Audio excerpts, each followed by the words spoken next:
Talk Show. Recorded live. Hello, everybody, and those that will join in, those who will download in the future. Once again, we have Jörg from Juggler66, and we have another episode. Looks like we got some interesting things to talk about. He's going to read some, looks like from a short book. But I will let him share the details. And for those who log in or who have logged in, if you look at that, I posted, it's called remnantofgod.org, and that's where he'll be reading out of. And with that, Jörg, I'll hand it over to you, my friend. Thanks, Michael. And Thank you. Thanks, and I'm very glad that I always again get the opportunity to do another show with you here on TalkShoe. This is something I wouldn't have dreamed of about a year ago or whatever. I met Walt Stickle from Grand Design Exposed on what funny date, 9/11, 2013. Quite funny. And that was via Alan Lamont, and from that on, it really took. I took on another gear in my research and in my in the things that I've got revealed by the Holy Spirit, most of all. And I'm very happy that I can do this work now with you here on this platform. I'm very happy that we have some listeners. Some people are live, some people downloading it afterwards. And I'm very glad for everyone who will join this. I have announced for quite some time that I was going to make another video on my YouTube channel, Juggler66. And then we went on this via this discussion that we had, first you and me, and then later on another show where we had Michael Wayne as guest and Tom Fress, about the hierarchy, the externalization of the hierarchy and the 10 points from the United Nations. And now last weekend I finally did that video. On Sunday I think I did it. And I also mentioned there that I also have now 1 million views on my videos on my channel, which I don't say to clap my own shoulder, but which I'm proud of, because it seems then that there are some things that I say or that I put out there are interesting for some people, and I hope that, not everybody, of course, who's going to watch a video, but that a lot of people who watch these videos are led into the right direction and finally led to Christ, because that is the intention that we have with this broadcast too, and I cannot emphasize that enough. It is not for our own satisfaction that we do this here, but it is to do a right job. And Jesus said, "Go out in the world and preach the gospel to every creature." I'm not a preacher. I cannot teach the gospel, but I can tell the people the truth as far as I know it. And that is my motivation why I'm sitting here and doing this. And I hope that will go on for a long time. I just want to reflect on something guest 2 asked, what is my opinion on Freemasons, and in particular the Shriner Oath. So what is my opinion on Freemasons? Well, actually, last week when we did this broadcast with Tom Fress, he mentioned something very interesting, and he said that Freemasonry is the Protestant arm of the Jesuits. I found that very interesting. That also, if you see it like that, like Tom explained at that time, makes absolutely sense why the Roman Catholic Church forbids priests and other people who are working for them to be a member of a secret society or members of Freemasonry. It's not that Freemasonry works against the Roman Catholic Church, absolutely not. But they are trying to pull all the other people that they are working against there through Freemasonry into their kind of thinking and into their kind of brainwashing. So my opinion on Freemasons is, of course, Freemasonry is not something that you can have an opinion on. Freemasonry is a religion. And you will understand that when you read, or at least partly read the book from Albert Pike, Morals and Dogma, where it is absolutely stated that it is a religion. It is a Luciferian religion. Not a satanic, it's Luciferian. There's a quite difference between that. And what about the Shriner Oath? Well, I'm not so familiar with the Shriner Oath in itself. I can only say what I know about the Shriners is that the Shriners are Freemasons above the 33rd degree. When you are selected in this group, then you become a Shriner. And I don't think that the Shriner's Oath is much different from the Oath of Induction or the fourth vow of the Jesuits. And that is something that we will catch up directly to, because I'm going to read that oath and we're going to talk a little bit about it. But before I'm going to do that, I will repeat a little bit from a document that I read already 2 or 3 broadcasts ago from this Belgian guy, Eric van Leeuw, who lives here in Leuven, in the town where I live, here in Belgium. And he read a book or a work that is called Change Readiness of a Religious Order, an Exceptional Organizational Story. And deals with the organization of the Jesuits, or let's say of the Society of Jesus, as they like to call themselves. And I think this is very important just to do this before I do the reading of the Jesuit Oath, because then you can understand a little bit the structure and the things that these people who are devoted to the Society of Jesus are going through, and why they will take this oath of induction even without thinking a lot about that. So you have to understand that in everything that Jesuits do, a discerning element like worked out methodology. Oh, sorry, that is a long word for me. Methodologically. And the spiritual exercises plays a key role. So spiritual exercises is maybe something you're not so familiar with, but that's something that Ignatius of Loyola wrote even before the founding of the Jesuits in the early 1530s, because the Jesuits were founded in 1534, and they just got papal acknowledgement in 1540. And this spiritual exercises, or as today we are most confronted with spiritual formation, is what is done everywhere. That is running through the media, that is running through our educational system, that is running through through the churches. That is everywhere. Everywhere we encounter spiritual formation, and that comes from the spiritual exercises. So when you have the time, study that a little bit, what that is all about. But when you check out our last broadcast that we did, then you will also understand it a little bit, because these 10 points from the United Nations, from Alice Bailey, that we were talking about last week, that is all being done with the help of spiritual formation, to take people away from God and put them to Lucifer and to Satan. And, you know, they are playing mind games with us. And I want to give you a little example. Almost 2 weeks ago, my son came to visit me, and he told me that he was going to watch, that he's watching a new television series online on the PC.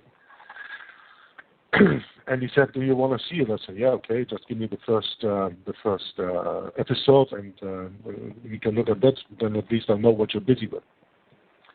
And we watched that, and that television series is called Breaking Bad.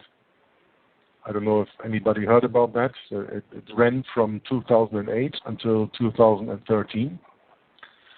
And I was quite impressed with that series, not because I found it such a wonderful series, but because of the work that was done there to brainwash the people who watched this. And I couldn't stop watching it. It's actually, it's a story about a chemical teacher who gets diagnosed with cancer, and because of that he starts cooking meth, crystal meth, to earn money for his family, that when he is dead, that his family is provided for. That's his intention in the first place. And of course, when you start doing these things, things change in your brain, and you're getting more and more accepted to things that you would not accept as a good person before that. So he's really breaking bad, and his morals are really falling down. And that is why I watched this whole series. I'm almost done to the last thing right now. But one very important thing hit me when I watched an episode from the season 3, where it dealt about contamination in the meth lab that he had. And the conversation came up, well, if you want to have real contamination, then talk about Ebola. Yeah, well, you know, this disease that's coming there from Western Africa and kills people, and your intestines fall out of your gut, fall out of your stomach, and you're bleeding to death and all that stuff. And they were talking about Ebola. Now, Ebola is now in 2014 a high topic, but the point is, season 3 was running in 2011. Do you see what I'm going to? Yeah, predictive programming. Yeah. It's like when now, after 9/11, you see these things that, for example, in 9/11, in Terminator, in the second Terminator movie with Arnold Schwarzenegger, there is a scene where he gets pursued by the other Terminator in a truck, and he himself is on a motorcycle and going through a canal under a bridge, and above that bridge is a sign that states, "Caution, 9/11." So when you see that movie in the 80s or begin 90s or so, and whatever, and this is a very short scene, and you see that, you won't even pay attention to it. But afterwards you say, well, why is there a sign saying "Caution, 9/11"? There were so many signs built in other movies also about 9/11 that now, afterwards, we can say, oh, they are giving us signs here about what they are doing. Well, when I saw Breaking Bad and I saw this guy speak about Ebola, I said, wow, they're doing exactly the same thing, because, you know, they could have talked about swine flu, they could have talked about bird flu, they could have talked about AIDS, HIV, about any virus, whatever they want to take. But in 2011, nobody in the world was thinking about Ebola, even though that was so allegedly discovered in 1976 already. But it was not on the screen. And they used this television series to talk about this, and the television series got quite successful. So a lot of people saw that. So people who saw that will remember that they some years ago already heard about Ebola. So their fear-mongering is even more successful. And this is spiritual formation. I think this is a plain example of spiritual formation. So, in everything Jesuits do, the discerning element, like worked out methodologically, is the spiritual exercises plays a key role. To continue in the text. When deciding which way to go, what structures and organization to put up, how to evaluate what has been done, and where remediation or change is needed, Jesuits always use the discerning process as a guiding principle. The discerning process is present on all levels of the organization, individually and collectively. Jesuits live together in houses, not in monasteries, where they form communities. Sometimes their apostolic work is located in the same house, but most of the time this is not the case. They work in schools, colleges, universities, seminaries, cultural initiatives, give retreats, minister in hospitals and parishes, promote social justice and ecumenical dialogue, and so on. Jesuits receive a long training or formation.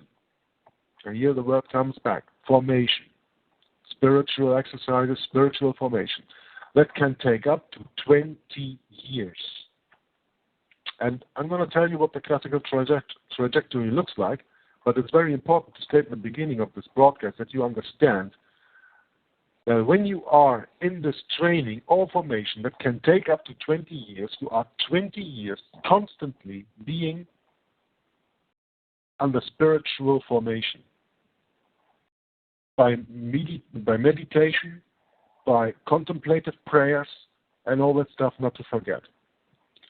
And the trajectory is very interesting because in the end, you will come out as a cadaver, meaning you're still living, but you're like a zombie. You don't have a mind of your own anymore. A Jesuit does whatever he's been told by his superiors without thinking of anything. They are like, maybe you can even say robots. You know, you give them an order, and they do that without even thinking. They are acting like a corpse, and we will come that again also in the Jesuit oath, in the oath of the fourth vow, which is very important that we go to later on. So when you want to see the classical trajectory, it starts like the 2 years of a novitiate. Here they find out whether their vocation is for real or not. So when you feel yourself called to be a Jesuit, you will first be given 2 years as a novitiate to find out whether your vocation is really for real. If you really, by heart, let's say, if you can say that, are devoting yourself to the Jesuit order and everything it embraces. Then afterwards, you have to do the first vows, a vow of poverty, a vow of chastity, and a vow of obedience. And here the novice becomes a scholastic. That means he is entering onto the path of priesthood. Or he becomes a Jesuit brother. And those are also known as temporal coadjutors. Very important word. So there is a splitting 2 ways that you go after the first 2 years and taking the first 3 vows of poverty, chastity, and obedience. Whether you are entering on the path of priesthood or you become a temporal coadjutor. Now, when you're a scholastic, means entering into the path of priesthood, your education continues with 2 years of philosophy study. And then 2 years regency, means a full-time apostolic internship, if possible, in one of the Jesuit works. After these 4 years, you have 5 years of theology, university level. For example, here in Europe, because this is a European writer, he says that you can do in Paris, Madrid, Rome, or London. And after that, 9 years, you have an ordination. After the ordination, there are 2 options that are decided upon by Rome, not by you, what you want to do, but decided upon by Rome. First choice, the Jesuit priest is chosen for profession as a spiritual coadjutor. He takes vows of poverty, chastity, and obedience. Or, second, the Jesuit priest is chosen for profession as a professor of the 4 vows. The 4th vow is the vow of obedience to the Pope. And this is the most important part where they again part ways, and this is the most important vow. You have to understand, when you understand the Society of Jesus, as they call themselves, that Ignatius of Loyola and Francis Xavier, the 2 guys who were really after the founding of the Jesuits in the 1530s, they went to the Pope before 1540 and introduced themselves and wanted to tell the Pope that they want to be a new order called the Society of Jesus and do actually work for the Vatican, work for the Pope. And the Pope didn't like the idea, and he rejected them. And they came back, I don't know how much time later, but I think it was a year or something, or even more. And by that time, Ignatius of Loyola introduced to the Pope, but hey, we will not be just an order which takes the normal 3 vows that I have just read to you here in the document, but we will even submit to you under a special 4th vow. The professed of the 4 vows, and the 4th vow is the vow of obedience to the Pope, especially. And this 4th vow we are going to read within a few minutes. So here you have the story, how that comes to it and how it came to it. And only after Ignatius of Loyola declared this vow to be taken by any Jesuit to the Pope agreed in founding the Jesuit order in 1540 by a papal bull.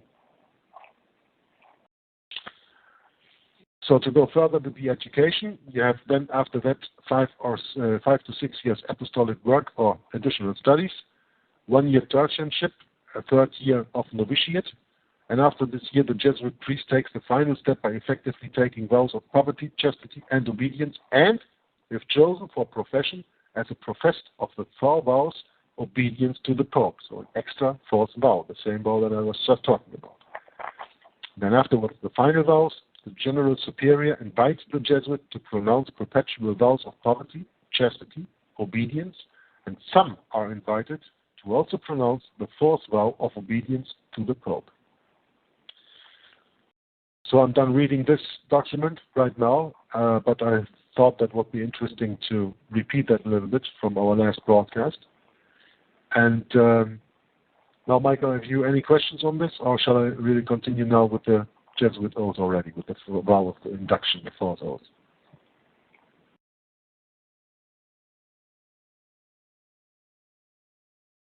Okay, no question. So I'm going to continue, and I'm going to read to you what the Jesuit takes as what I just called as a professed Jesuit of the 4 vows, the obedience to the Pope. The Jesuit oath. Quote, "My son, heretofore you have been taught to act the dissembler among Roman Catholics, to be a Roman Catholic, and to be a spy even among your own brethren, to believe no man, to trust no man. Among the Reformers, to be a Reformer. Among the Huguenots, to be a Huguenot. Among the Calvinists, to be a Calvinist.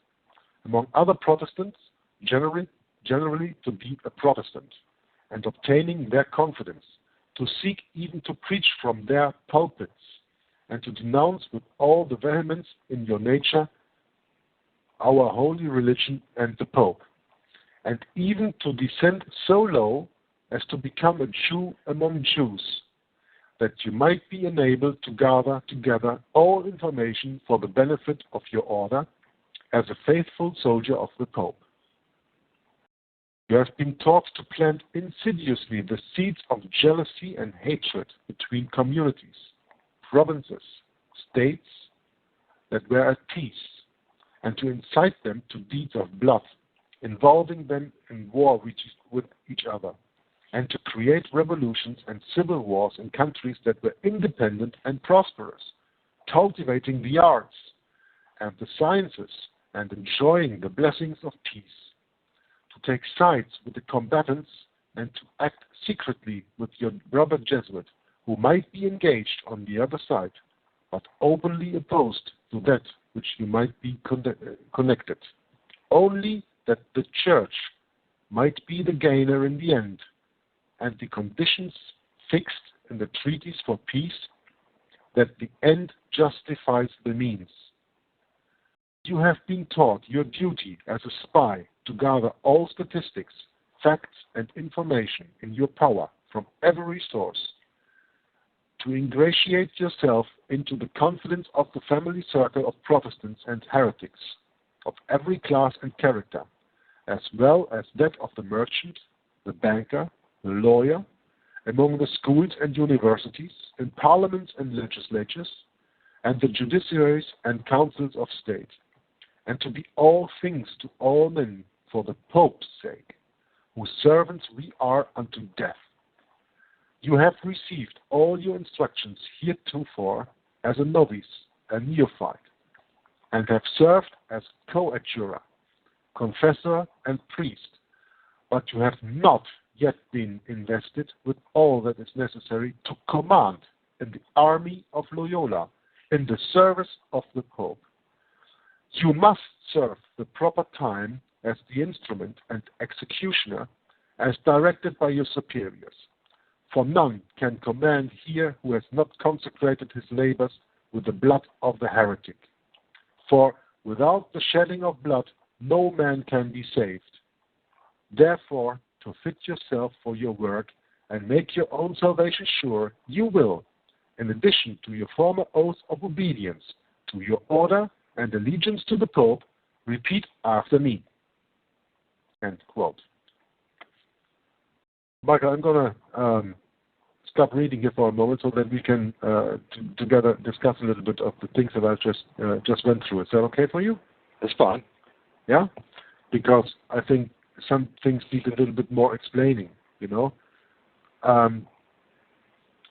In the beginning, he says, among the reformers to be a reformer, among the Huguenots to be a Huguenot, among the Calvinists to be a Calvinist, among Protestants generally to be a Protestant. And obtaining their confidence to seek even to preach from their pulpits. Now, this is exactly what Alberto Rivera was all about. Alberto Rivera, the former Jesuit priest who found Jesus Christ, got saved, and then revealed a lot of Vatican secrets to the public, like the Vatican connection to the Islam, to the founding of Islam and things like this. He was educated in that way to infiltrate the Protestant churches of the United States of America to bring them back under the wings of Rome in that time. Mm-hmm. And to preach from their pulpits, well, that says you even have to go up there and teach what they think, but just to you use your own intelligence and turn the words around without them even knowing it. Yeah? That's how they get you.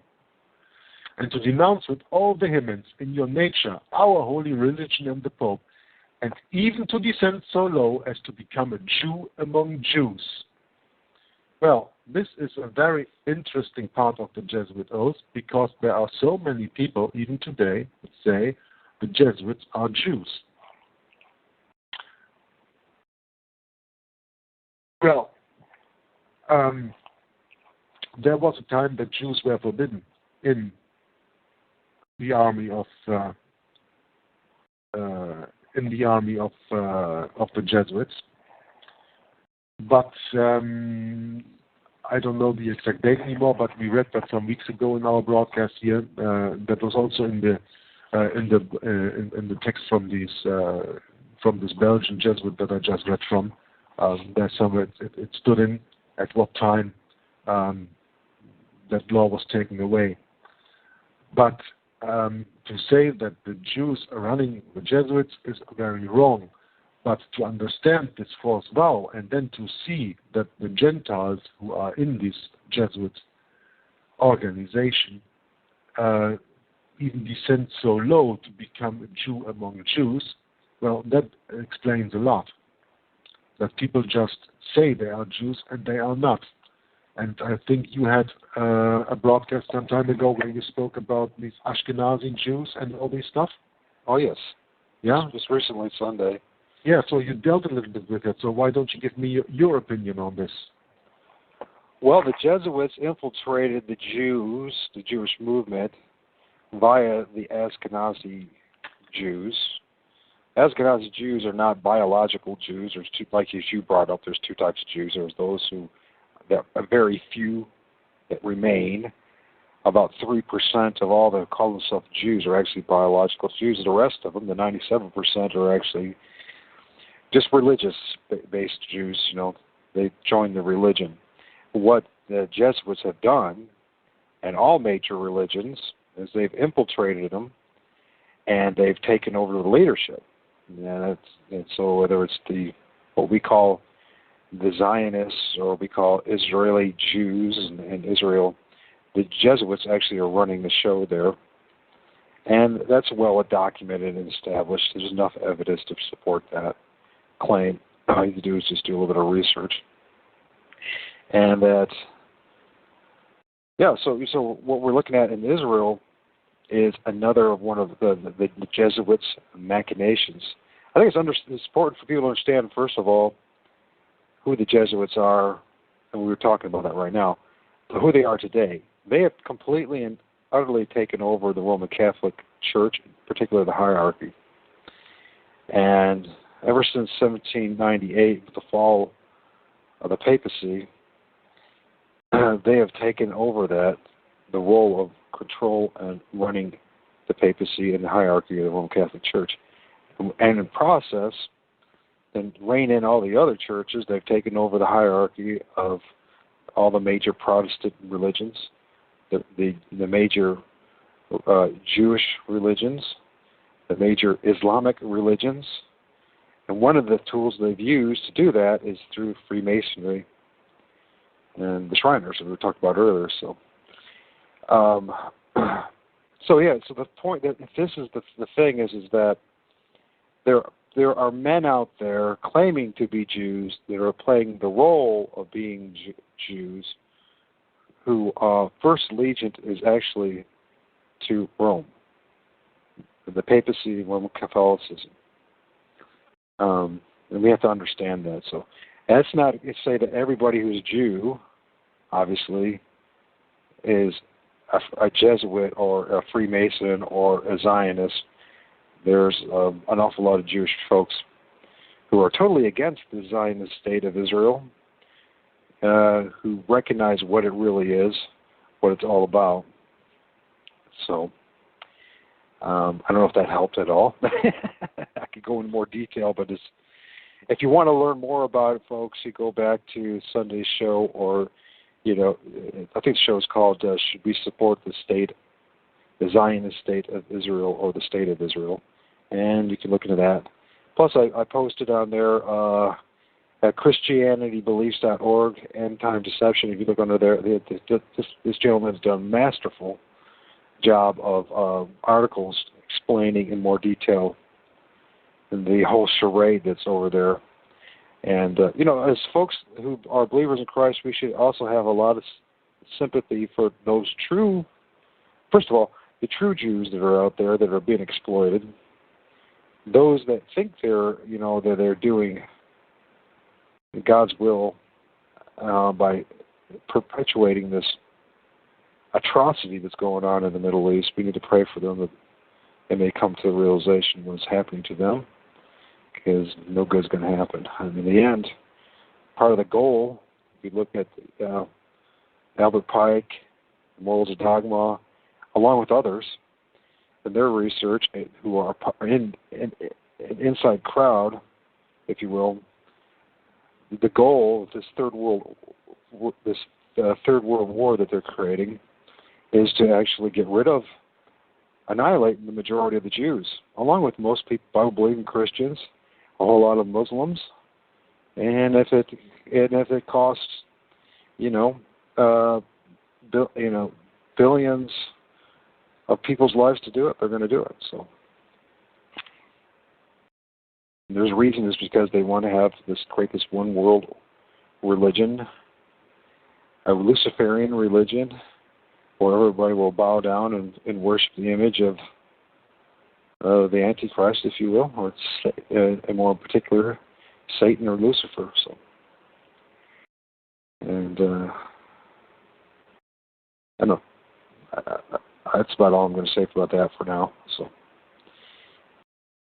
you still there? Yeah. Did it run you away? No.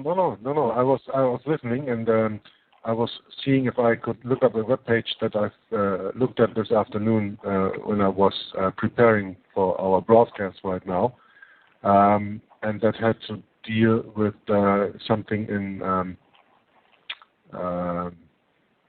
Israel, and that was an article by his last name was Chamish.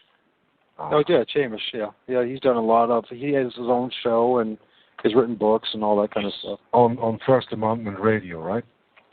I don't know if he's still on or not, but I know he was. He was there. I mean, yeah, he was there. That's for sure. But I can't seem to find this link anymore. I have to look that up, because I just wanted to say that about where we are going here, where we are talking now here about this Jews subject. It would be interesting to have a look at that. It's this the Vatican's plot against Israel. I have it right here. Yeah. Okay. That will take us a little bit away from the oaths, but we're going to continue in that. But this Barry Chamish, Barry Chamish, or Barry Chamish is his name, and this is Save Israel, Chapter 4, the Vatican's plot against Israel. And I think just when you see it among that what we are talking about in this oath of induction that I just read, And then you see it in that connection. It is very interesting. So I'm going to read a little bit from that article. And that starts, of course, with what a lot of people are denying still, that with the Oslo Accords in 1993, Shimon Peres signed over 60% of Jerusalem to the Vatican. And that is in the beginning dealing this document with that. In March 1994, the newspaper Kadashot revealed a most remarkable secret of the Middle East peace process. A friend of Shimon Peres, the French intellectual Marek Halter, claimed in an interview that in May 1993 he delivered a letter from Peres to the Pope. Within, Peres promised to internationalize Jerusalem, granting the United Nations political control of the old city of Jerusalem and the Vatican hegemony of the holy sites within. The United Nations would give the PLO a capital within its new territory, and East Jerusalem would become kind of free trade zone of world diplomacy. Halter's claim was backed by the Italian newspaper La Stampa, which added that Arafat was apprised of the agreement and it was included in the secret clauses of the Declaration of Principles signed in Washington in September 1993. In March 1995, the Israeli radio station Arutz Sheva was leaked a cable from the Israeli embassy in Rome to Peres' foreign ministry in Jerusalem, confirming the handover of Jerusalem to the Vatican. This cable was printed on the front page of the radical left-wing Israeli newspaper Haaretz. 2 days later, the scandal erupted and numerous rabbis who had invited Peres for Passover services canceled their invitations in protest of his treachery. Peres reacted by claiming that the cable was real, but that someone had whited out the word not. The cable said that Israel would not hand Jerusalem over to the Holy Pontiff. Illustrating the sorry political state of Israel's rabbis, they accepted this cockamamie excuse and re-invited Peres to their tables. However, in the widely distributed minutes of a meeting with Clinton in 1997, Peres reiterated his diplomacy, ending with the words, quote, "as I had previously promised the Holy See," end quote. I'm not going to read this article any further right now, but I will put this in the chat box of our broadcast that people can read it for themselves. And I found this very interesting when you see that in regard to the Jesuit oath that we were just talking about. To even descend so low to become a Jew among the Jews, you know? And the oath continues that you might be enabled to gather together all information for the benefit of your order as a faithful soldier of the Pope. Gather information. Dear listeners to the show, gather information. What are the so-called intelligence agencies in the United States of America called the CIA, the NSA, the FBI for a part, the Mossad, the MI5, the MI6, the BND, all these intelligence agencies are Jesuit controlled and are under the direction of the Superior General of the Jesuits. And here you have it even in their oaths. Yeah? Yep. To gather together all information. So that's what an intelligence agency is all about. An intelligence agency is about to gather information. Now what does the NSA do? With their spying on us on the internet, with their spying on us on our cell phones and all the other telephones, emails, everything that we do, that is gather information. So this oath may be 500 years old almost, but still it is absolutely up to date. For the benefit of your order as a faithful soldier of the Pope. Here you have the first allegiance to the Pope. in the earth. You have been taught to plant insidiously the seeds of jealousy and hatred between communities, provinces, states that were at peace, and to incite them to deeds of blood, involving them in war with each other. Now, this is exactly what we have seen since the Counter-Reformation. All these wars that were planned on countries who were prospering from the Reformation, who were establishing a middle class that was formerly in the Dark Ages unknown. People were prosperous, and there are numerous examples. I can only give you one very simple example, and I think that says it all. Tell me how many Muslims have ever received a Nobel Prize, whether it's in chemicals, in mathematics, in physics, I don't know, whatever science. How many Muslims have ever received a Nobel Prize? On the one hand, and on the other hand, how many Nobel Prizes were reached out to countries that were, at least at a time, Protestant countries? What were the industrial revolution that kicked in from the 1830s on, where did that start? In Protestant England, right? And it continued in Protestant Germany. And it continued in Protestant United States of America. Even though it wasn't that Protestant anymore, we know now when we study the founding of 1776, which was the end of Protestant America, but it was still under a veil. Rome was still under a veil in the United States of America. And America has done a lot in the last years of the Industrial Revolution. With electricity and all that stuff, that came a lot from Nikola Tesla, something else, but also the oil industry developing that and all that stuff. America has its part in that. Germany has its part in there. Just think of the car. That was invented by Daimler, the guy from Mercedes-Benz. Think of the internal combustion engine from Otto. That was a German. Think of the diesel engine from Rudolf Diesel. That was a German. So these were all Protestant countries. These were all countries that had freedom and that enjoyed peace. Not every time, not always, not all the time through, but for a big part of the time, they enjoyed that.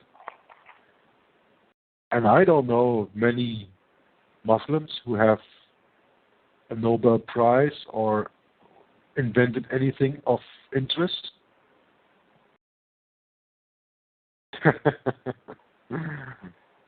So this is, for me, a very good example that once you have a little bit country that is prospering in whatever, and you send Jesuits in, well, they will make sure that it's done with that.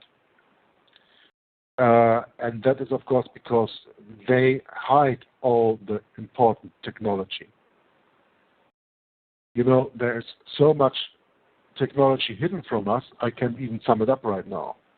Cars running on water, cars running on air, free engines that can warm your house with heat, that can heat your water in your house by free energy without any pollution of anything. But this is all kept from us because there's no money in it. And only when you have money in the world and you control the money of the world, you have control over the people.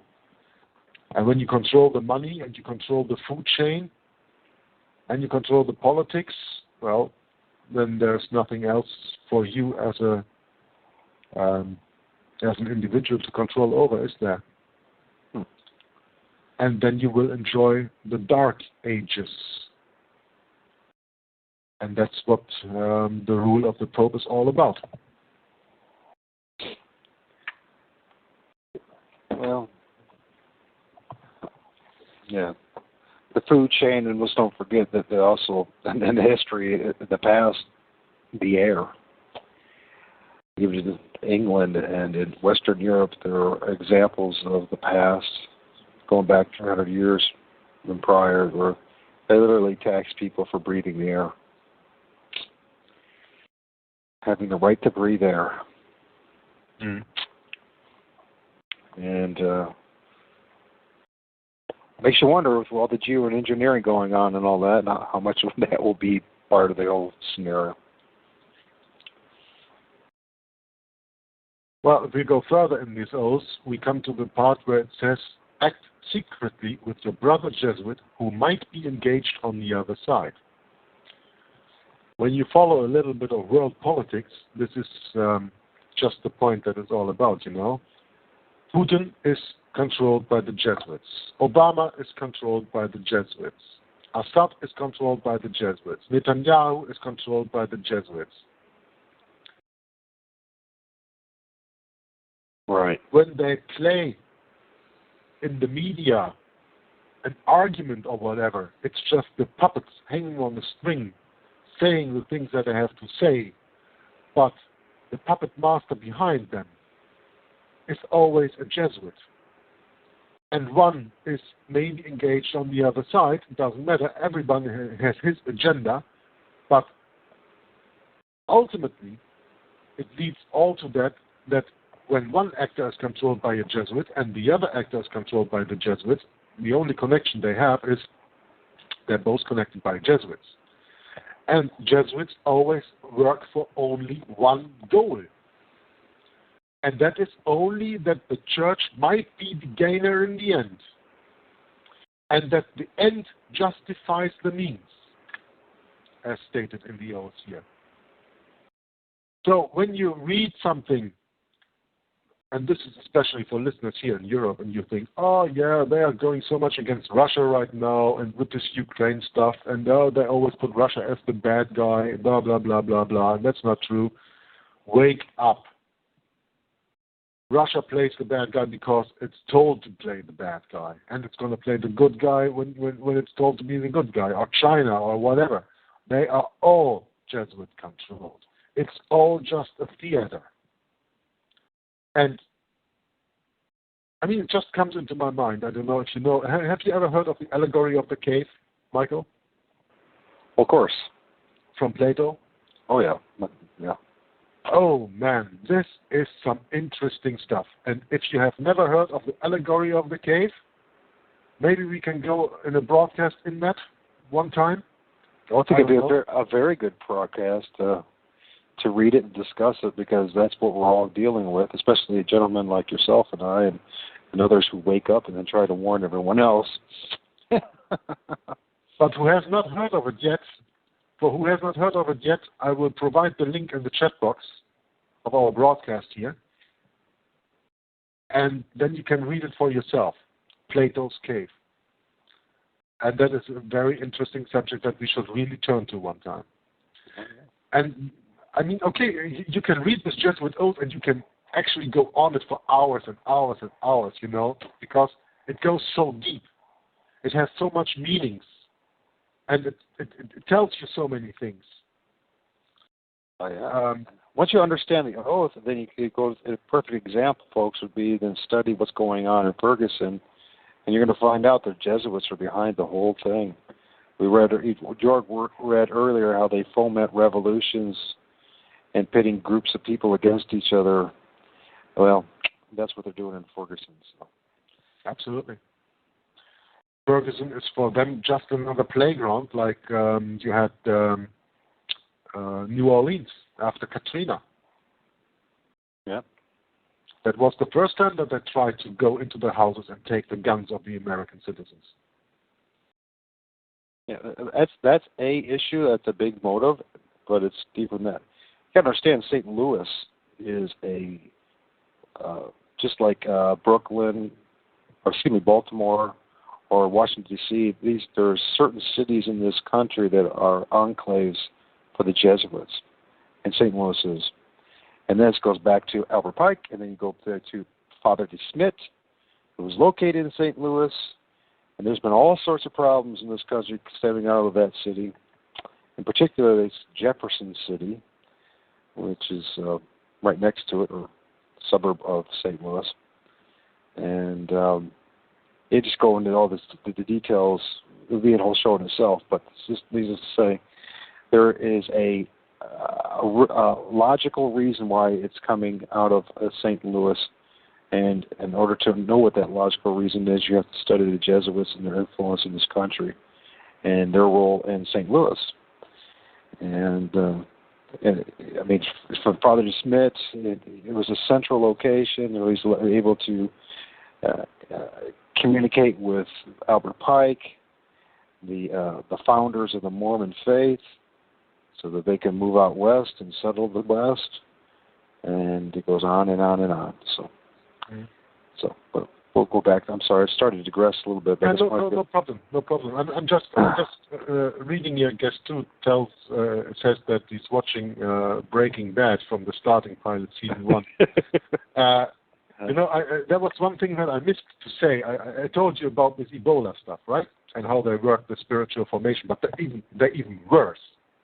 They are so bad with series like this, and this is a prime example. So when you watch the series, take a heed. They make you feel for the bad guy. Yep. They make you vote for the bad guy. He kills people. He kills children.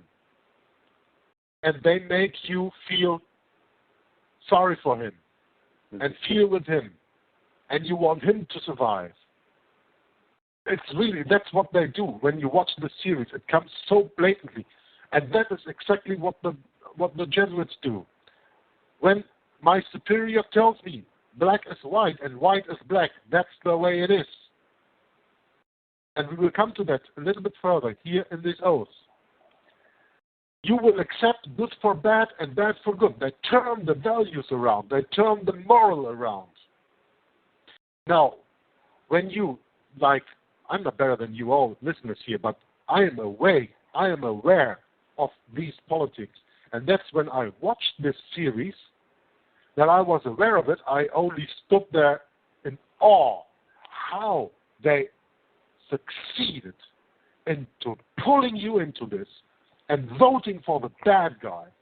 I didn't vote for the bad guy. I'm only waiting for him to die.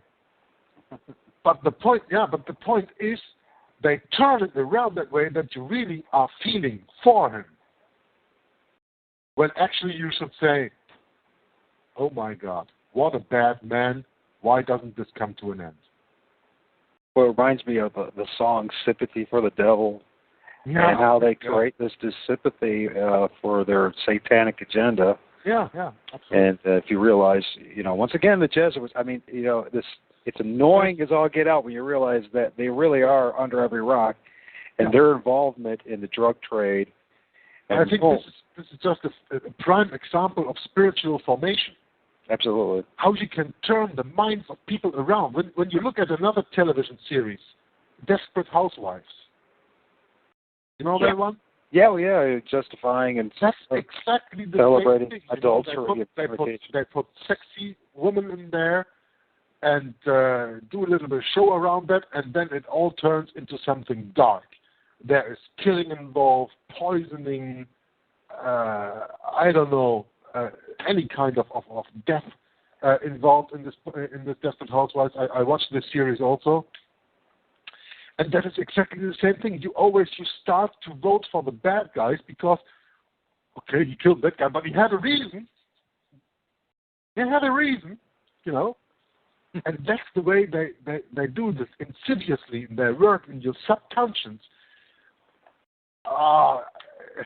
Really, I'm just in awe when I read about this. And when I read this out, it all just brings it back to me. It all makes it so clear.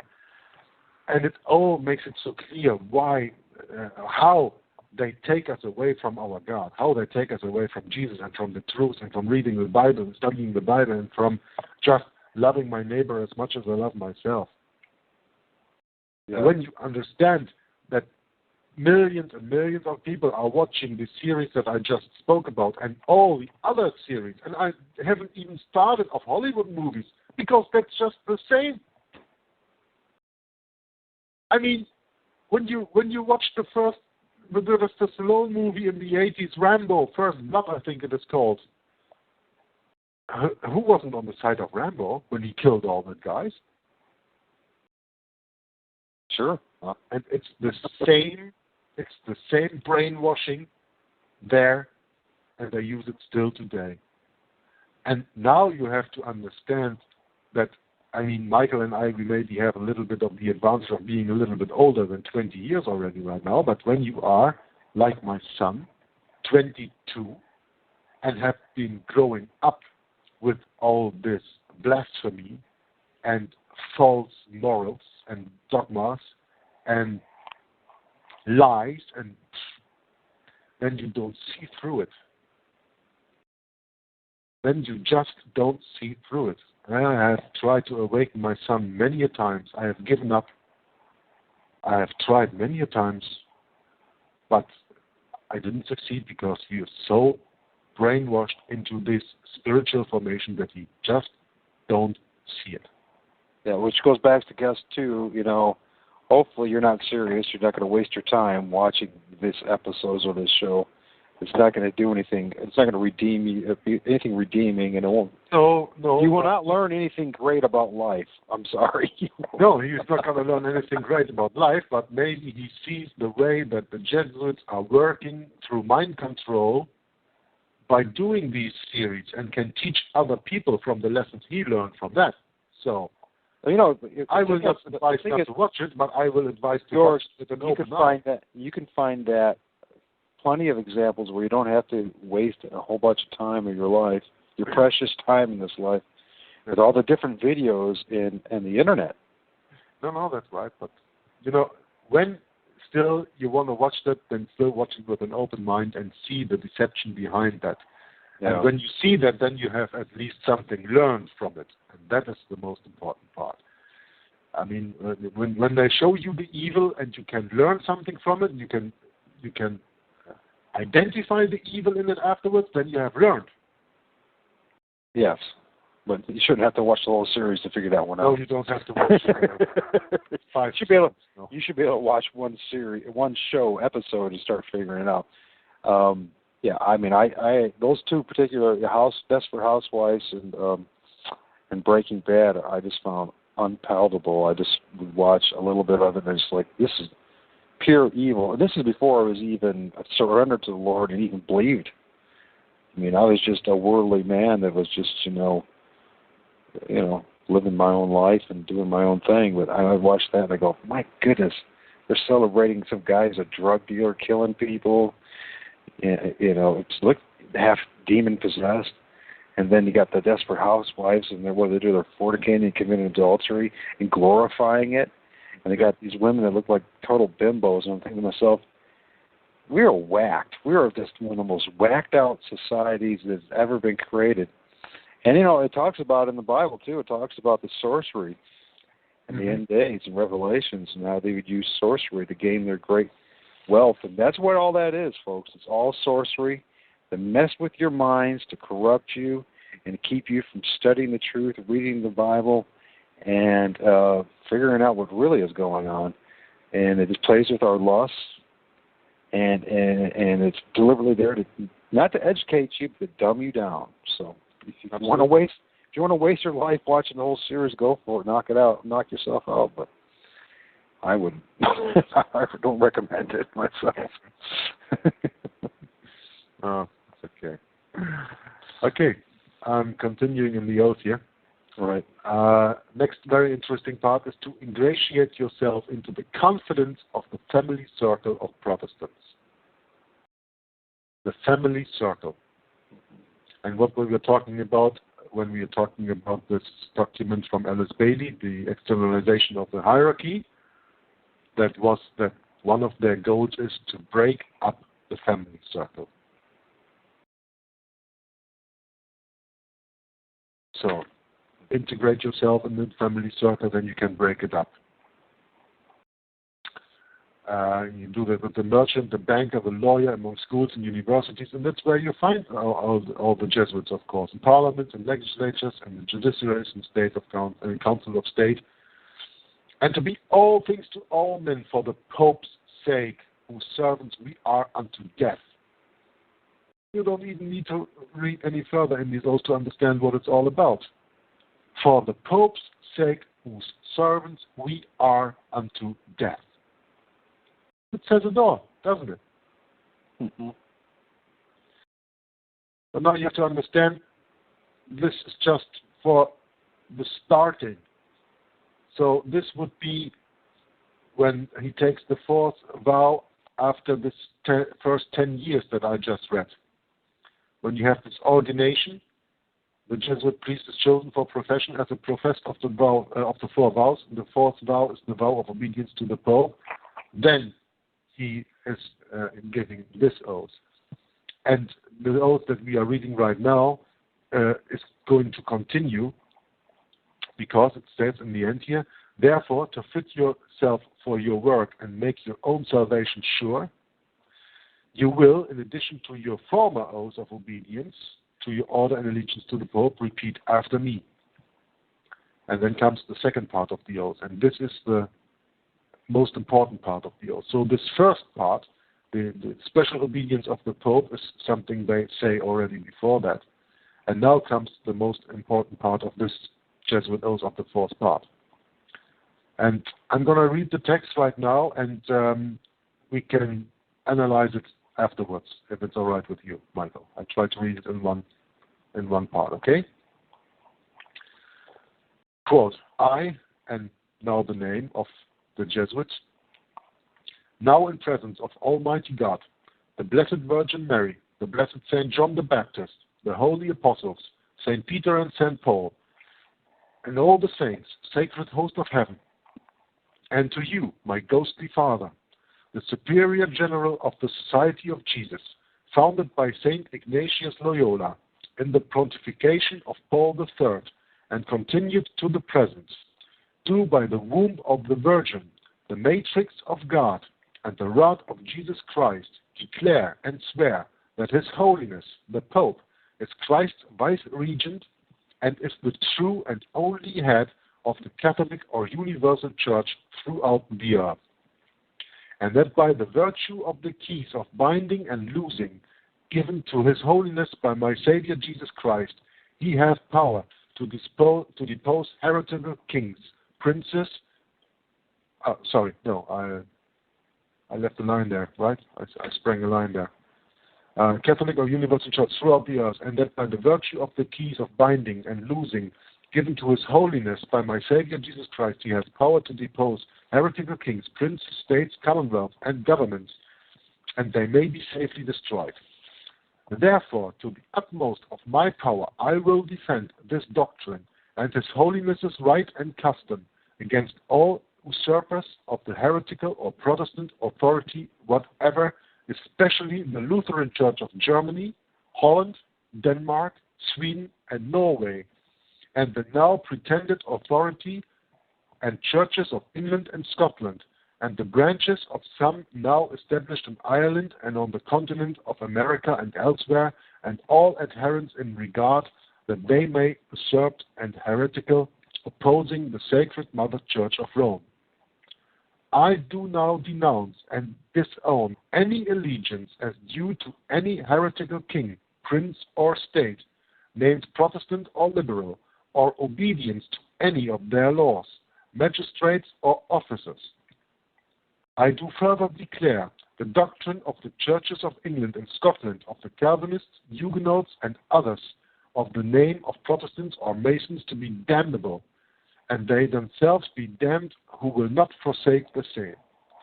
I do further declare that I will help, assist, and advise all or any of His Holiness's agents in any place where I should be, in Switzerland, Germany, Holland, Ireland, or America, or in any other kingdom or territory I shall come to, and do my utmost to extirpate the heretical Protestant or Masonic doctrines and to destroy all their pretended powers, legal or otherwise.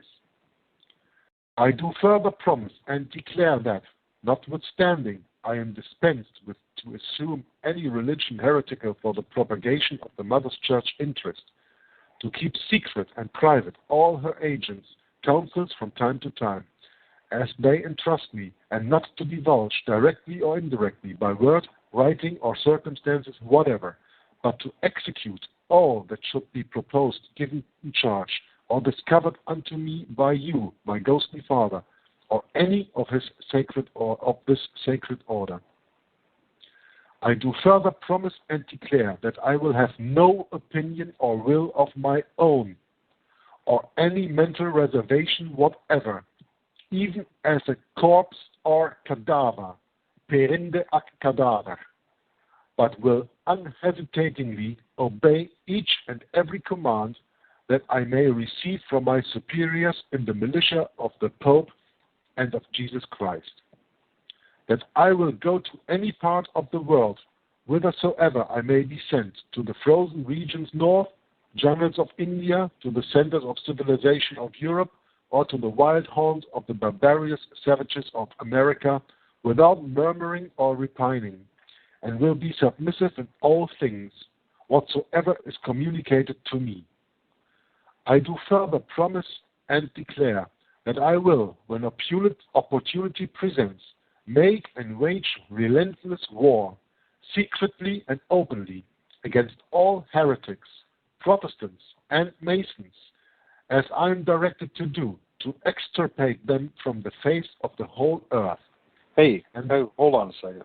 Yeah? You know you're reading actually the Knights of Malta's and the Knights of Columbus oath?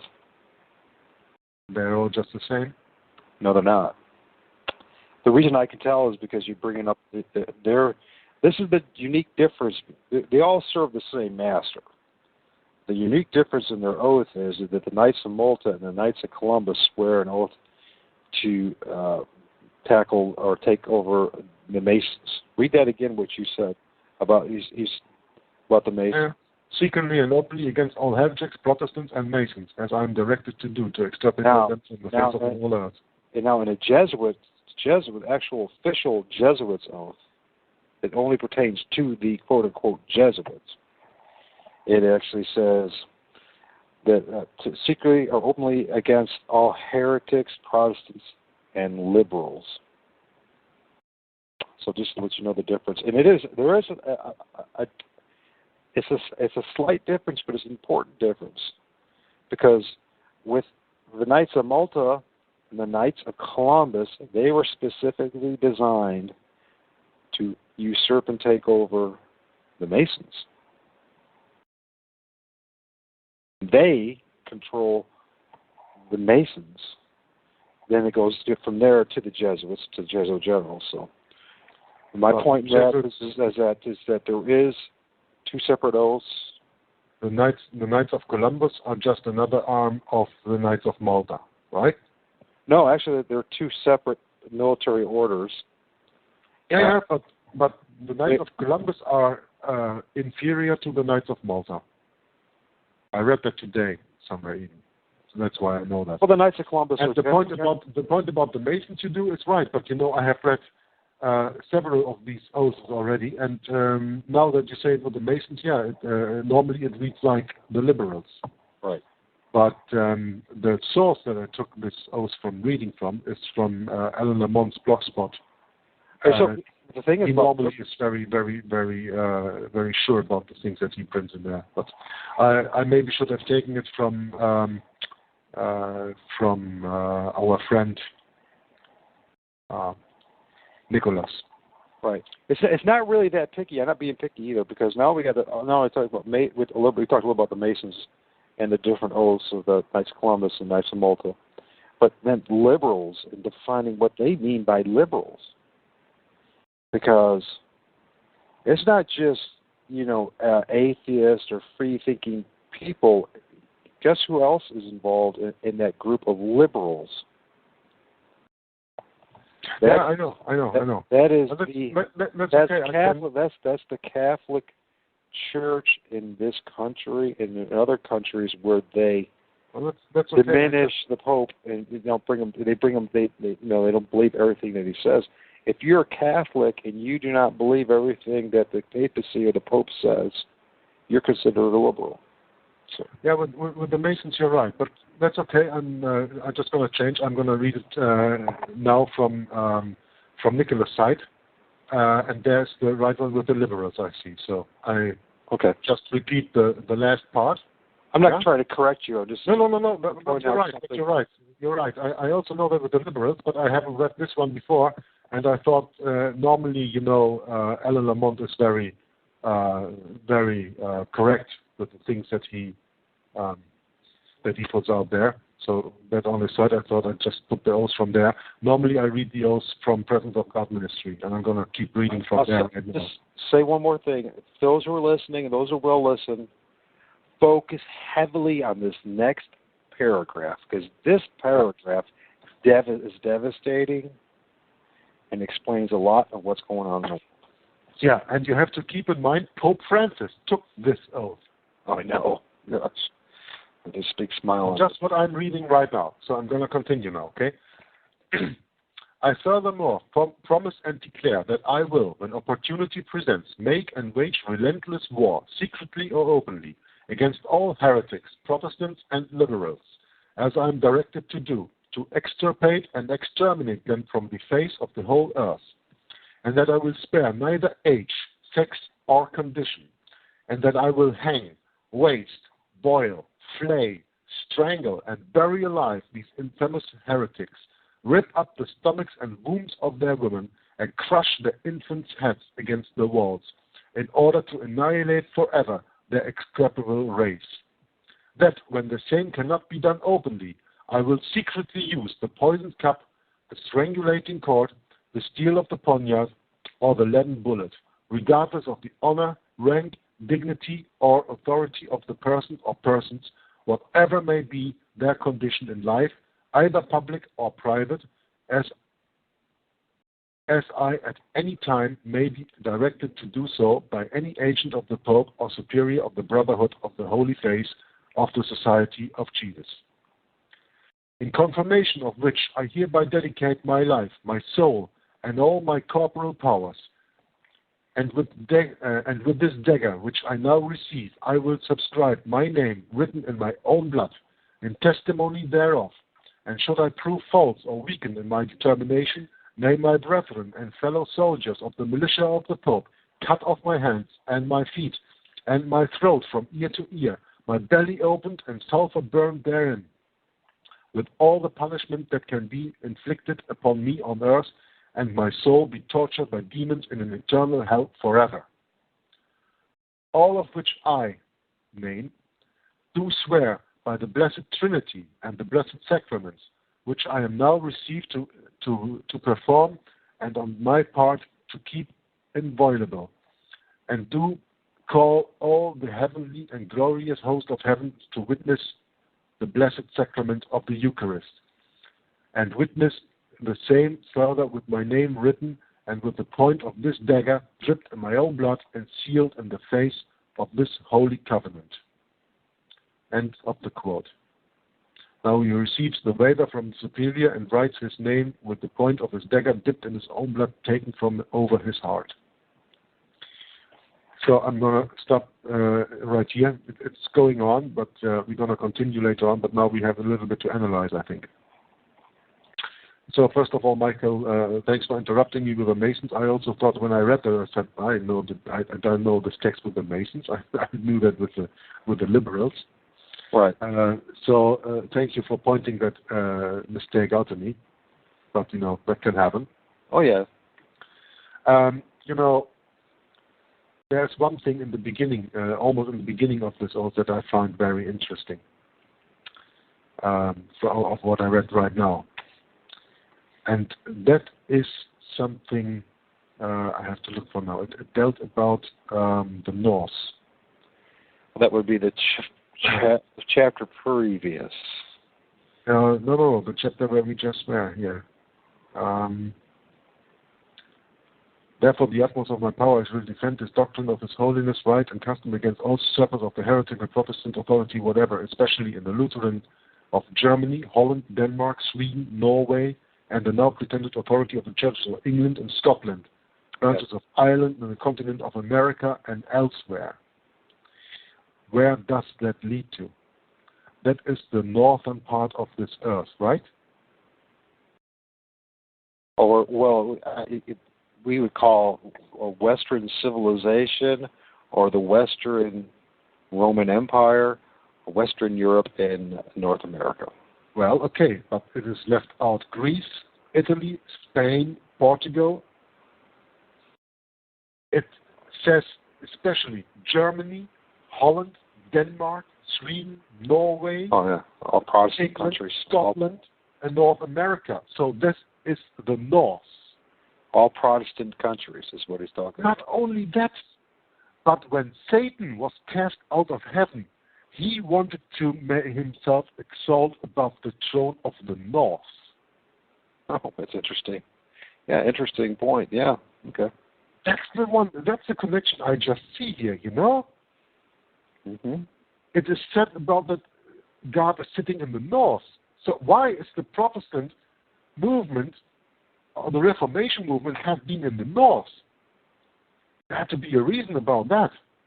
That's a connection. You say Western world, but I say, well, then we have to integrate some other countries also, like I said, Italy, Spain, Portugal, whatever.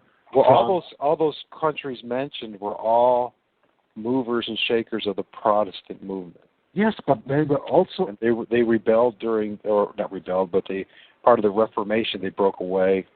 Yeah, From. but they are sitting in the north, and I don't know when you take a look at the Bible, and you look up the word north.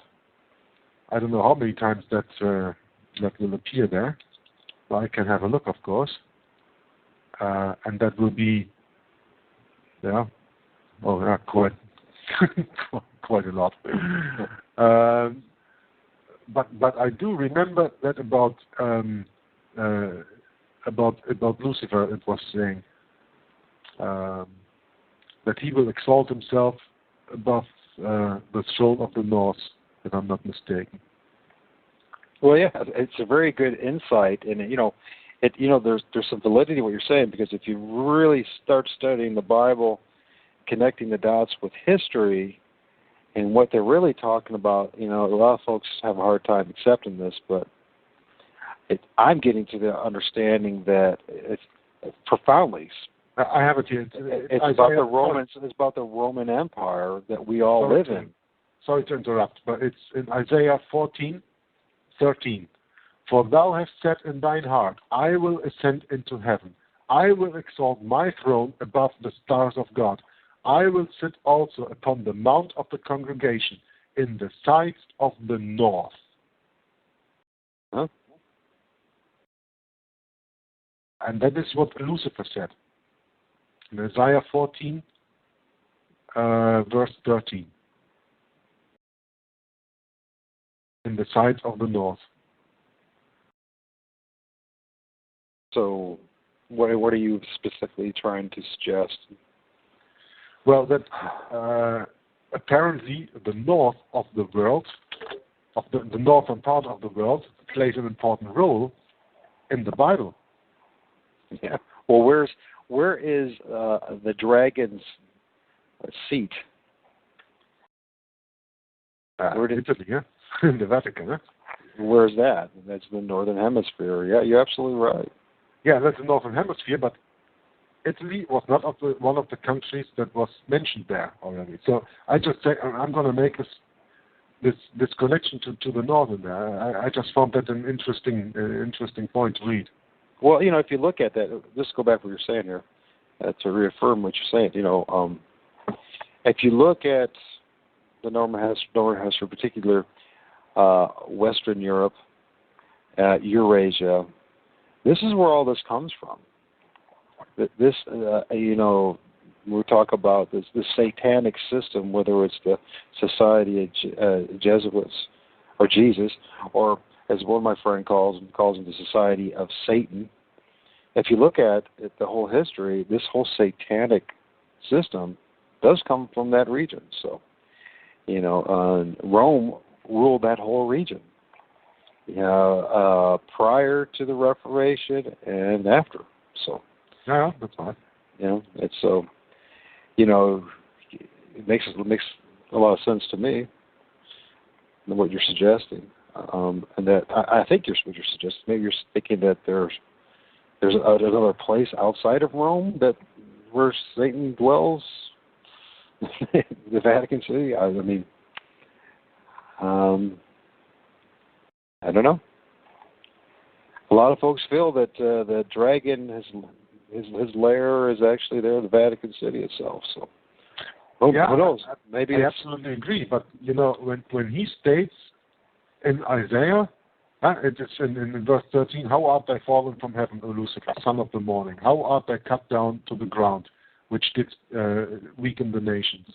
For thou hast said in thine heart, I will ascend into heaven, will exalt my throne above the stars of God. I will sit also upon the mount of the congregation in the sides of the north." So that means that in the north there is this mount of the congregation.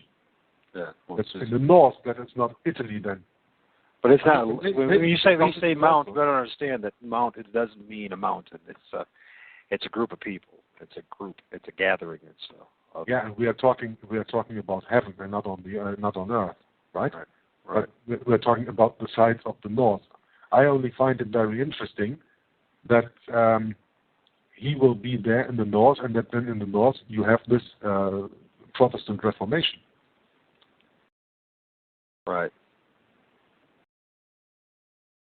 I mean, it's just the thought that came into me right when I'm here. I can't end this process of thinking now and tell you what the outcome is, but I think it's just, a connection that I make and something to think about, and even maybe for our listeners to think about also. Oh yeah, I think there is a strong connection. So symbolically, at least. Just not me. Yeah. And then, of course, keep in mind that also Pope Francis, the actual working Antichrist at this moment, took this oath, and when you see what measures they all take to kill all heretics and liberals and Protestants, well, you can really get sick when you read something about this. And then later on comes this part that I was speaking about before, about being a cadaver. I will have no opinion or will of my own or any mental reservation whatever, even as a corpse or cadaver, but will unhesitatingly obey each and every command that I may receive from my superiors in the militia of the Pope and of Jesus Christ. And that is the thing that I meant in the beginning. They have no meaning of their own. They have no mind of their own. They're actually like zombies. They just act what they have been told. They act as a corpse or cadaver, or as it is stated in Latin, perinde ac cadaver. So, when we go back to the beginning of our broadcast, to the 20 years of education these people receive, with the 2 years novitiate, then the first vows, then 2 years philosophy, 2 years regency, 5 years theology, then the ordination, 5 to 6 years apostolic work, 1 year tertianship, and the final vows. You have 20 years of brainwashing to become, like said here in the text of the Jesuit oath, to become a cadaver, to become even a corpse, not to think of yourself, not questioning anything that has been told by your superiors. Do you have anything to talk about this last point that I was just reading, or are you going? Shall I continue with the oath now? Well, I'll just go continue with the oath. I think a lot of the oath is pretty self-explanatory, don't you? I mean, yeah. Here and there, I think it needs a little bit of emphasis because, you read the words and you understand the words, but sometimes they don't get into your heart or they don't get really into your brain, and that's where the. The only thing I guess I would say is that people that really listen to how wicked the oath is and how they're willing to, and what they're willing to do. And if you look at that oath and then go back into history and look what happened, say, in Croatia during World War II, or all these other examples. And when they say they're willing to, or the Inquisitions, and you're willing to waste, boil, flay, strangle, and burn alive. You know, the thing that really bothers me is this, and rip the stomachs and wombs of the women and crush their infants' heads against the walls, which, by the way, they do, and they... Oh, St. Bartholomew Massacre. Yeah, and it's something to really should ask yourself if you have any inclination at all that you think that they might be some good guys out there who are Jesuits. You might want to think twice, because anybody that swears this oath has to be under the influence of Satan. There's no other way. There's no way would you sign this oath? I wouldn't. There's no way. Even if I didn't, know what I know now. 20 years ago, I wouldn't sign this. I wouldn't sign any blood oath. So. It's no, even 20 years from here or 30 years, no, I wouldn't have done that. Absolutely not. But I haven't been going through 20 years of brainwashing by spiritual exercises and formation. That's true. Like these people did. Which just leads to this question: what is this? What is the ultimate outcome of becoming, or going through this brainwashing process of spiritual exercises? To me, it's almost like it's the equivalent of demon possessing someone. Absolutely. There's no question about it. I mean, when Bush was asked, when he looked into, he did an interview, and the interview said, when you looked into Putin's eyes, you said, when you looked into Putin's eyes, you saw a soul. What did you see when you looked into the Pope's eyes? And he directly answered, God. Yeah, what God did you see in the Pope? That can only be Satan, right? Absolutely. It's not our God, that's for sure. So this is a very good... I mean, this comes from George W. Alcoholic Bush himself, stating, when I look into the Pope's eyes, I see God. Then he sees the God of this world, and the God of this world is Satan, and not the God of the Bible, of course, for the moment. So that says it all. Yes. So when you look at the eyes of some cardinal, bishop, and whatever, then you will probably see just the same. The demons that possess these guys, because we talk about this here, going through 20 years of spiritual formation, spiritual exercises, education to become a Jesuit that high. Can you imagine doing that 20 years of your life? How old are you, Michael? Some 43, something about that? I'm 46. 46, okay. So just 2 years younger than me. I couldn't say I could spend 20 years doing this, and probably you couldn't imagine doing 20 years of this. But imagine that if someone really goes for this for 20 years, then I can understand that people say this because, or even do this and then take this oath, because they are, as stated here in the oath, they have become corpses. Yes. They have become absolutely mindless. Isn't that one of the things of spiritual exercises? To shut down the inner voice that you have. You and I, we are normal people. We never stop thinking. We will always have a voice inside of us that thinks about this and thinks about that. And when you do spiritual exercises, the first thing you learn, probably starting with contemplative prayer, is to shut that inner voice up. I don't have that control over me, and I don't want that control over me, because I know that when I shut that voice down, the other voice that comes in there, I don't want to hear that, because that cannot be the Holy Spirit. That can only be some kind of demon who finds an opening. Yep. That's the whole idea of these spiritual exercises, to open yourself to demon possession. That's what I see it as. And it's hard to argue that point. Yeah. It's quite devastating. It's quite sad. And just to think that we got a bunch of, basically, like you said, demon-possessed men and women running the world in service of the papacy, in service of the dragon, who is Satan. Yeah, the biggest trick of Satan was to convince the world he doesn't exist.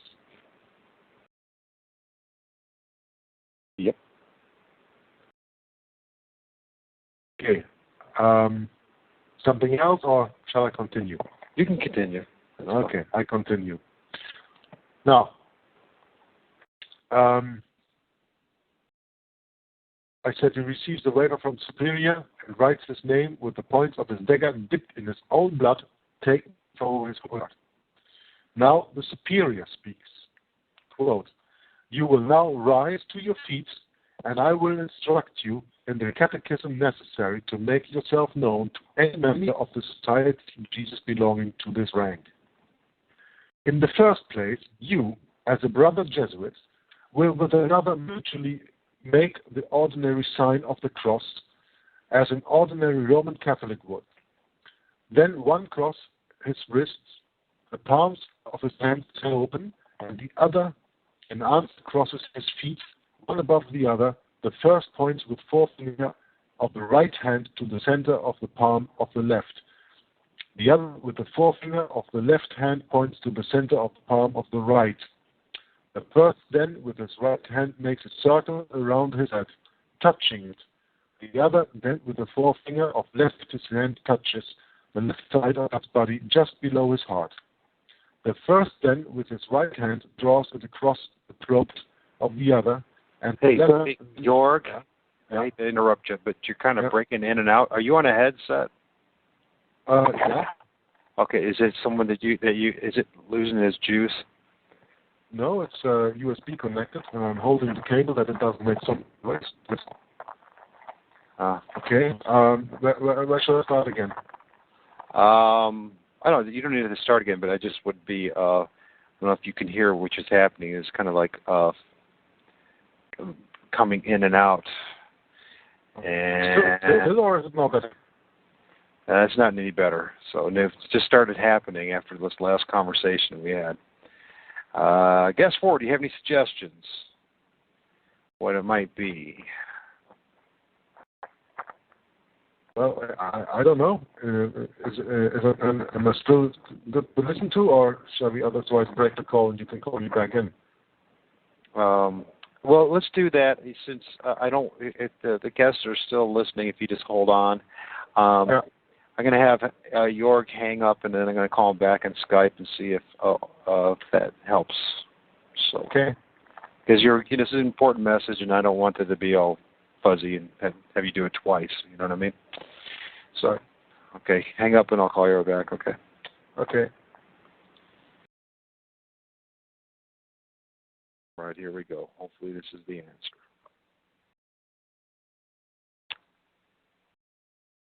Sorry about the delay, folks.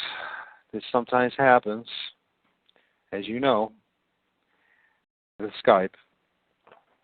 Okay. Hey, connection off. I don't know. Sounds all right for a second. I don't know. We'll find out. We get back to reading, and we'll see. Oh no. Okay. Oh no. Okay, I'm going to stop this paragraph again, right? Okay. In the first place, you, as a brother Jesuit, will with another mutually make the ordinary sign of the cross as an ordinary Roman Catholic would. Then one crosses wrists, the palms of his hands open, and the other in answer crosses his feet, one above the other. Jorg, are you rattling something? You holding on to a cord or something? No, but I'm growing a beard. Maybe it's the beard coming against the microphone. That could be it. Actually, that could be it. I'd be surprised how that happens. So, microphone more up. Can you hear me good now? I can hear you. Okay, that's great, because now I put the microphone up and it doesn't touch my beard, so. Let's try that. So, okay. Guest 4 says he can hear all right, so let's go with it. Okay, as long as you can hear me, it's all right. I'm going to continue then. Okay. Then one crosses wrists, the palms of his hands open, and the answer crosses his feet, one above the other. The first points with forefinger of the right hand to the center of the palm of the left. The other with the forefinger to the left hand points to the center of the palm of the finger. The first then, with his right hand, makes a circle around his head, touching it. The other then, with the forefinger of his left hand, touches the left side of his body just below his heart. The first then, with his right hand, draws the throat of the other. and the latter then with a dagger down the stomach and abdomen of the first. The first then says lustrum, the other answers nicar. The first religious, the other answers impious. That meaning which has already been experienced in Greek. We can read that later than the explanation because we haven't read that today. The first will then present a small piece of paper folded in a peculiar manner 4 times, with the other, which the other will cut longitudinally, and on opening the name Jesus will be found written on the head and the arms of a cross 3 times. You will then and receive within the following questions and answers. I'm going to stop here for the questions and answers. We have this inly explained there. That was explained somewhere else. And this means lustrum, neca, just impious. The meaning of which is, it is thus to exterminate or annihilate impious or heretical kings, governments, or rulers. So that is what they write on here with this when they say I.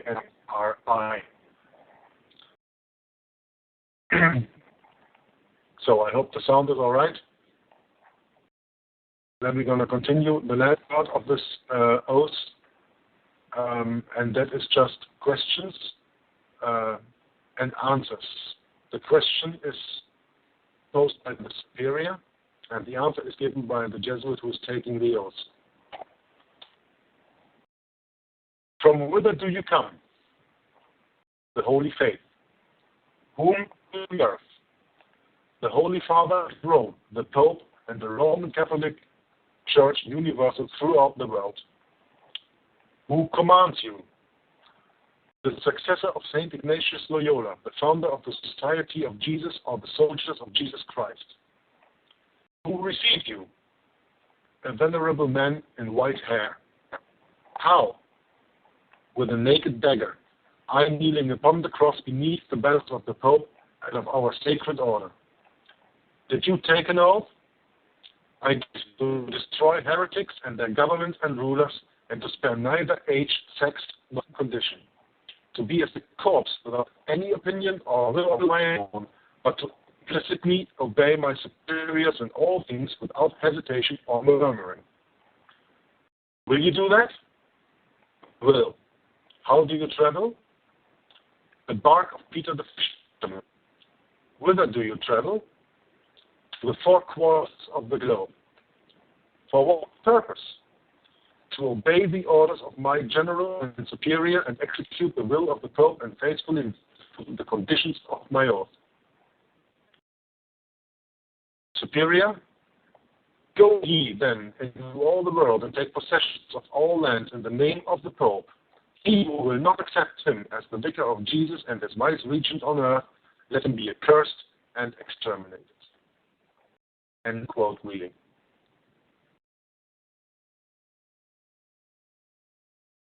Okay. That's it, Michael. Still there? Yes, I am.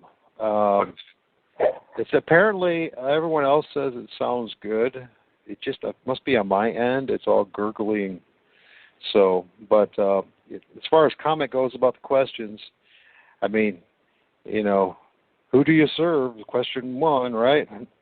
And they specifically say that the Holy Father at Rome, the Pope, the Roman Catholic Church, universal throughout the world, who commands you, the successor of St. Ignatius Loyola, that would be the superior general of the Jesuit Society. So that's who they serve, folks. They don't serve you first. You're a great distant second best at that. So, yeah. And with this oath of obedience, the Pope agreed to accept the Jesuit order and founded them in 1540. And then they were forbidden in 1773. Just 26 years later, Rome lost the power in 1798. And in 1814, with the reinstallation of the Jesuit order, they took over the Vatican completely. So in the time between 1773, with the founding of the Illuminati in 1776, the fall from the Pope through Napoleon, who was working for the Jesuits, so even they were suppressed, they were still there. And you know your history about Napoleon and all this stuff. When he sent, when he sent General Berthier into Rome to arrest the Pope, who died a year later of poisoning, of course, they were still working. And in 1812 they came back, and since ever then they have absolute 100% control of the Vatican. Otherwise they wouldn't have come back. So they did really good work with their oaths here. Even the eventually heretic popes, as they saw them, are exterminated right now. Yeah, it's a very interesting thing to read a little bit about the Jesuits. And you know, when you look at the 1828 edition of the American Dictionary of the English Language and the 1987 Webster's Dictionary, how a Jesuit is defined, Jesuitism, the arts, principles, and practices of the Jesuits: cunning, deceit, hypocrisy, prevarication, deceptive practices to effect a purpose. I think we just took the oath, and that says it all, doesn't it? I say it does. I mean, the first time I read the Jesuit oath, it just shocked me to my core. I was like, I can't believe anybody would any grown man would. I could see some little kid playing around doing something like that, but I can't see a grown man actually signing something as sinister as the Jesuit oath. So it's quite shocking that any man would do that. Yeah.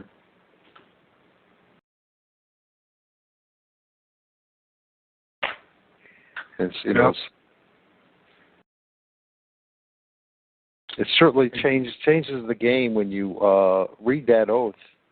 It changes the man's his perspective totally on who these people are, and if they're willing to sign that oath. And many will try to say that it's not true, it's fictitious, it's a lie. But if you add that oath with what history tells you, and what past behavior has been through these gentlemen and through the organization and through the Roman Catholic Church, you can only come to one conclusion, that it's legit.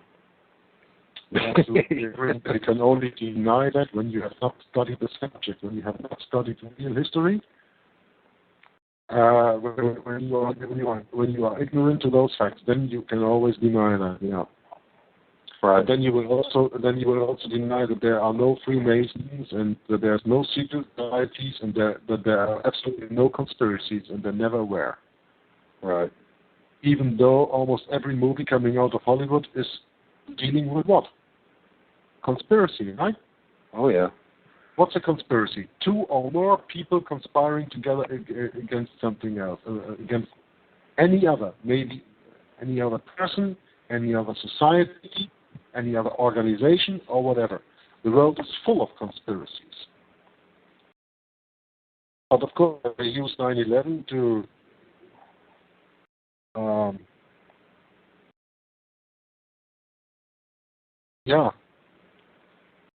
to misplay conspiracy or conspiracy theory, to use that as some kind of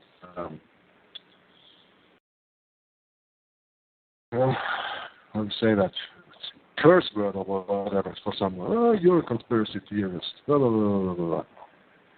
I always say, well, conspiracy only is a conspiracy theory as long as you don't get the facts on it, as long as you don't start looking into it. And they can try to conceal it as much as they want. They also give us a lot of the things. I mean, in the end, that we were able to read the Jesuit oath today, is also thanks to the Jesuits, because if they didn't want it to, they probably would have taken it out of every internet site or whatever where it is ever been posted. They probably take it out of the Congressional Record of the United States of America when it's also posted. I think it's from 1913, isn't it? House Bill 1523, contested election case of Eugene C. Bonneville against Thomas S. Butler, February 15, 1913, pages 50 to 3216. It can also be found in the book entitled Subterranean Rome by Charles D. Lee, translated from the French and published in New York in 1843. So, there are places where this Jesuit knows is to be found, and if they really didn't want them to find out, or some people at least to find out, they would have taken that away, right? Put it in the vault in the Vatican, somewhere deep in the catacombs they have there. They have so many dead bodies lying there. There's all a place for a lot of papers, I think, to put them up there. And that's what they eventually do. They try to cover their ways, and they can't take the Bible from us. Then then they falsify the Bible. They come out with all these new Bible versions like NIV and New Standard Version, NSV, and then what I don't know what names they all have. So they say, okay, if we can take it away, then we corrupt it and put the people into despair by not telling them where to find the truth anymore. Yeah, it seems to be the standard operation for them to do. It makes me wonder too. When you brought up the fact that they're still allowing it, because I have the impression that the Jesuits are going to have some kind of role in destroying the church itself, and I wonder if that's why they have that out there too. Well, when you read prophecy, you know that the Vatican will be destroyed. Right. It will be destroyed and that is, to me, that is the Jesuits who do that. I think so too. I think the Jesuits are the ones who are going to actually destroy the Vatican. Absolutely. So, who knows why? What is their motive? Is it just that they just don't care at this point? Because the point is, I think the point is that they have to bring the world into the Luciferian doctrine, and to do that, you have to destroy Christianity with all its roots. Right. Now, okay, the Vatican is the seat of Satan, is the seat of the Antichrist. On the one hand, on the other hand, it is a merger between pagan Rome and early Christianity. True. So, in a way, Christianity still lives on in the Vatican. And for the real Lucifer doctrine to be implemented in this world, I think that this really has to go 100%. Like a little bit I said in the other shows, a difference between revolution and rebellion. Satan has to rebel on his own church, take it out, to introduce his own church then later on, because the Vatican is just a cover for him. You're right. He wants to come out in the open. I mean, if he wants to be worshipped, it doesn't help that people worship him by not knowingly worshiping him, or knowingly worship him. And therefore he has to come out of it. And therefore the Vatican has to be destroyed. Very valid point, my friend. Very good. Good stuff. Very good. So, it sounds to me like everyone else is doing okay as far as audio goes. And as far as my end, for some reason, the Jesuits have decided to blur my end. So, it's up to you, my friend. It's if you want to start that reading of that book today, this show, or if you want to try it another day. Well, I think it would be too much to start that already today.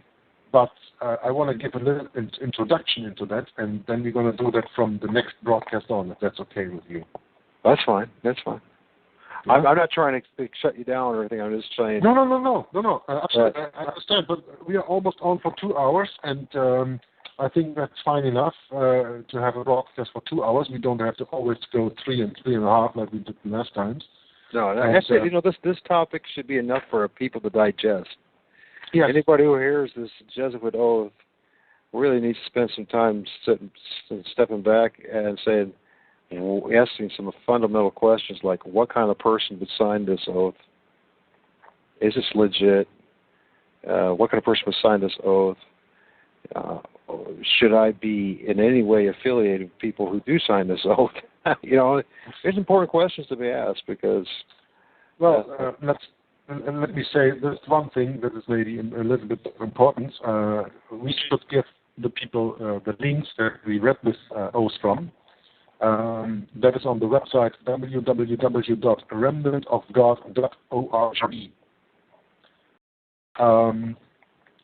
Go to that site. The guy who is running this site is called Nicholas. And Presence of God Ministry is titled remnantofgod.org, www.remnantofgod.org. And you go to RCC Exposed and Horrific and the Jesuit Oath, and then you will have the Jesuit Oath as I just read it to you. His website is a gold mine of knowledge for any Christian. And if you have not yet shared with him his Sabbath broadcasts, has a conference room where on every Sabbath, that's my time, I think 7 o'clock in the evening, that must be about 1 o'clock at your time, Michael, where he does the Sabbath broadcast on a Sabbath. And I can only advise you to go there into that. He does very good sermons in there, and you can also have a chat room there and participate. And very, very interesting. I can really, really advise you to serve on that site, and it's really a gold mine of information that he has there. And from that same site comes a page that he made that is called The Characteristics of Antichrist. And this page is about 26 characteristics of the Antichrist. And all the characteristics are explicitly explained then. And this is something that I will do the next broadcast. So I will not start this broadcast right now, but I will tell you what it is all about. I'm going to read the introduction of the site here, and then you know that it will be interesting for you to join us with our next broadcast. So I'm going to read a little bit now. Quote, "We now have the benefit of historic records at our fingertips today. History is behind us. We have proved the prophecies were fulfilled in the exact years as well as the exact manner the Bible said they would be. Questions we now need to take the advantage of these historic records. We need to use the history books to prove these facts as to share with those that do not believe. It will bless them. It will open eyes. It will fill God's church. It will make heaven that much better to have them there when heaven starts. Before investigating the prophetic symbols that describe the characteristics of Antichrist, we need to understand that the Word of God tells us how to define symbols in prophecy. 2 Peter 1 verse 20 says that no prophecy of the Scripture is of any private interpretation. According to the Word, Christians are told not to give our own opinion of what the prophetic symbol means. We must allow the Word of God to define its own symbols. Our private interpretations are useless. For example, the term many waters in prophecy doesn't mean a large lake or ocean. The word woman does not mean an actual woman. There are symbolic images hidden in plain sight so as to prevent the wicked from knowing the truth about the times we live in. If they knew it, they would be more effective in their attack against God's remnant people, and that much more effective in twisting God's word. Truth is, there are 404 verses in the book of Revelation, and out of those 404 verses, 278 of them carry the bulk of the prophetic message of that book. Did you know that all the 278 of those verses can be found almost word for word in all the other books of the Bible? In other words, the Bible defines itself perfectly. Each symbol in Daniel, Revelation, or any other prophetic book are defined in detail in God's Word. So don't let anyone give you their opinion or interpretation when preaching such things. We must always let the Word define the Word. That's an easy way to expose false teachers. Just hear what they have to say, and then open the Bible and see if what they say matches up with what the Lord says regarding a certain symbol. So, what does the Word of God have to say about all those symbols that define certain desires, characteristics, and plans of Antichrist? And how does history confirm the prophecy authentic? I'm going to stop right here, but afterwards we continue with these 26 points that identify the Antichrist in the Bible. And as I read there before, there's no question about that is the way it is. So, Michael? Yeah. I'm gonna leave it right here. I'm gonna say thank you very much to our listeners for their attention. I enjoyed myself again very much, like always. And well, I'm gonna see you the latest next week, I guess, for another broadcast here, or maybe even earlier. We'll see. Okay. I thank everybody who listens, and everybody who listens in the future also. I hope you learned something new, especially on this oath, and that you understand what the Jesuits are all about. So, in the name of Jesus Christ, I log off.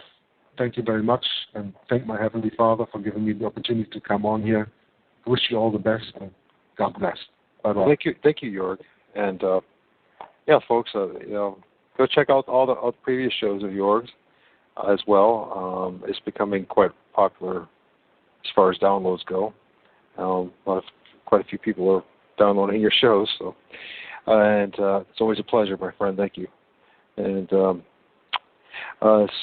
tomorrow at 10 p.m. Eastern, God willing, Tom Fress will be leading a discussion on Romanism and the Reformation in 2014. I think it's going to be about flattery this time. I strongly recommend anybody who hasn't listened to the show on Monday, how the papacy, the papal takeover of America is what it's entitled. I strongly suggest you listen to that, download it, and share it with others, and find out what happened to this country. Starting on April 16th through the 20th, 2008. This evening, if anybody's interested, I'm thinking about doing a few more recordings, and I'm going to do some more readings out of End-Time Deception, and I'm thinking about reading Revelations, Seals, Trumpets, and Bowls. I think that Dave's understanding, interpretation of it is really worth sharing. So thanks for all those who joined us, and God bless you all, and we will talk to you soon. All right, bye-bye.